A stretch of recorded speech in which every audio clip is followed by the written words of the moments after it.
Okay, so panel test para sa BFD ng Powtran, tapos yung mga automatic na timer tsaka yung manual control. So manual control BFD 1, tapos may manual. Off.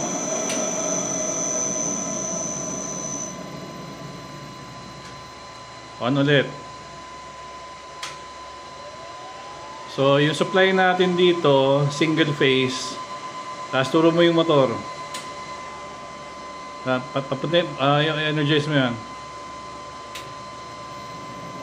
So yung supply natin single phase, tapos nagpapatakbo tayo ng 3 phase. Ang gamit natin BFD lang, kino-convert niya yung single to 3 phase. Off.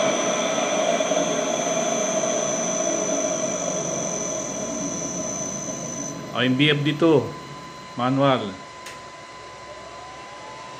Tumatakbo.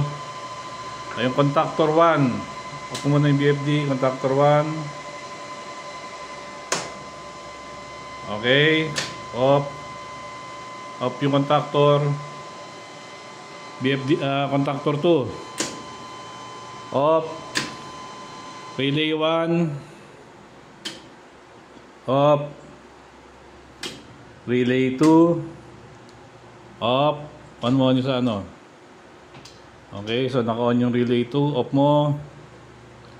Tapos yung automatic test, energize mo lahat ng mga, so mga timer. Simula tayo doon sa dulo.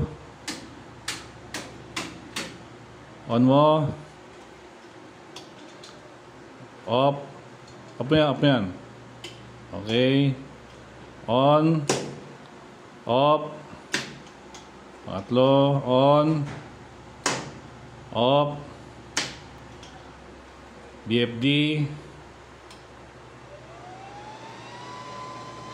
Turo mo yung BFD na nag-i-start. Okay. Off. BFD 1.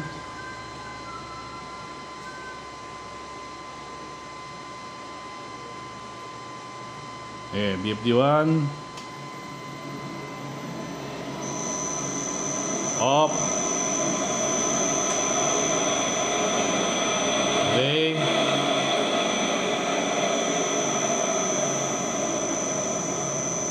So lahat ng components natin gumagana lang siya using timers and contactors. Wala tayong ginamit na PLC.